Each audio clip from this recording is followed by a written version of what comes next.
তৈরি হয়ে গেল মজাদার পাবদা মাছের ঝোল। আসসালামু আলাইকুম, আশা করছি আপনারা সবাই ভালো আছেন, আমিও ভালো আছি। আজকে আবারও চলে আসলাম আপনাদের মাঝে একটি নতুন রেসিপি নিয়ে।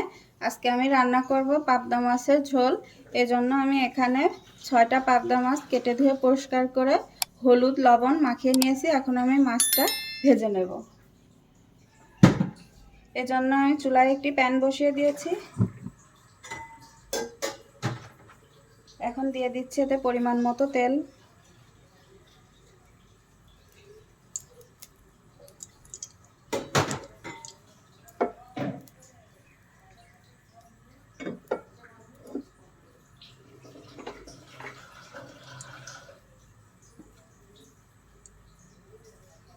এখন তেলটা একটু গরম হয়ে গেলে আমি মাছটা দিয়ে দিচ্ছি।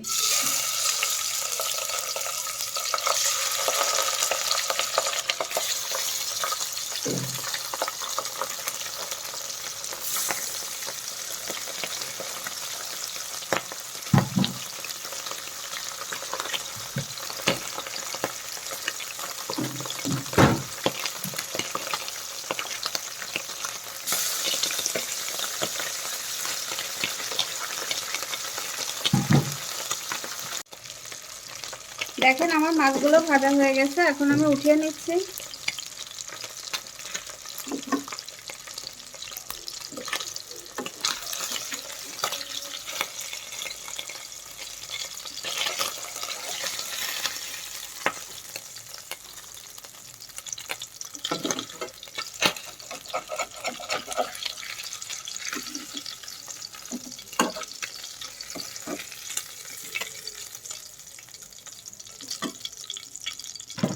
এখন আমি এই তেলের মধ্যে আর সামান্য পরিমাণে তেল দিয়ে দিলাম।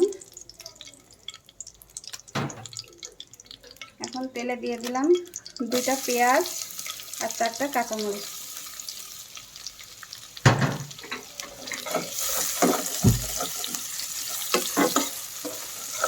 এখন পেঁয়াজটা হালকাভাবে একটু ভেজে নেব।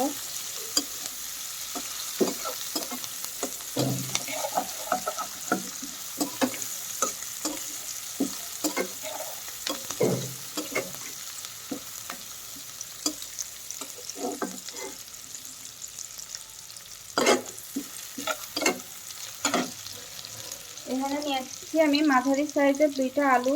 আলুটাও একটু পেঁয়াজের সাথে ভেজে নিচ্ছি।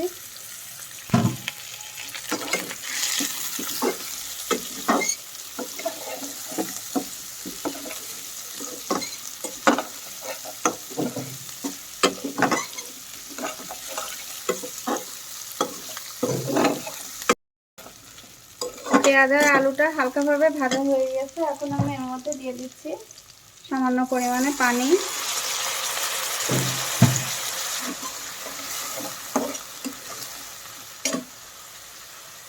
আর এখানে আমি একটা মশলা বানিয়ে নিয়েছি। এখানে আছে 1/2 চামচ জিরা বাটা, 1/2 চামচ রসুন বাটা, 1 চামচ মরিচের গুঁড়া, 1/2 চামচ হলুদের গুঁড়া আর পরিমাণ মতো লবণ।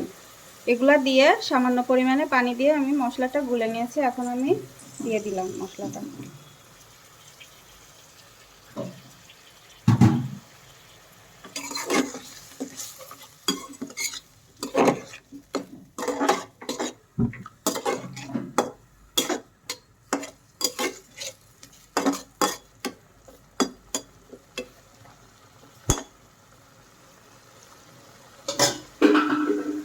এখন আরও কিছুটা পানি দিয়ে ঢেকে দিয়ে মশলাটা আর আলুটা ভালোভাবে কষিয়ে নেব।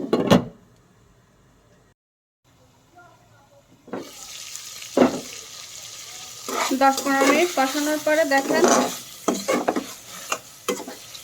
মশলাটা আলুর সাথে খুব ভালোভাবে কষানো হয়ে গেছে। এখন আমি দিয়ে দেবো ঝোলের জন্য পানি।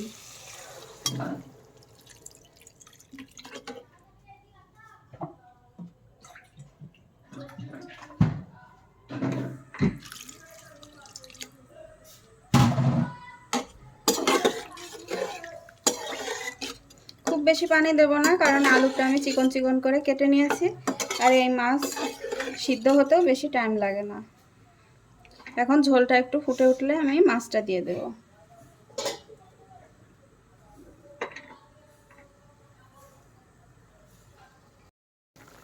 দেখেন ঝোলটা ফুটে উঠেছে, এখন আমি দিয়ে দিচ্ছি মাছগুলা।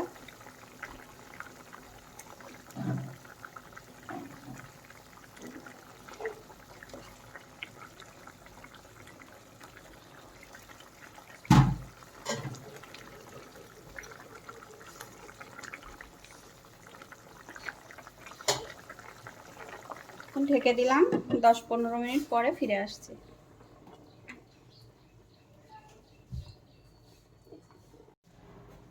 দেখেন ফিরে আসলাম 15 মিনিট পর। আমার মাছ রান্নাটা পারফেক্ট ভাবে হয়ে গেছে, ঝোলটাও অনেক শুকিয়ে গেছে।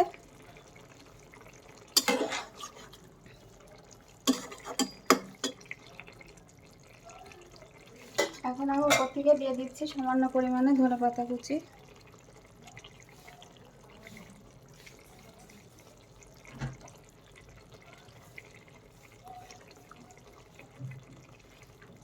এখন চুলাটা অফ করে দিলাম।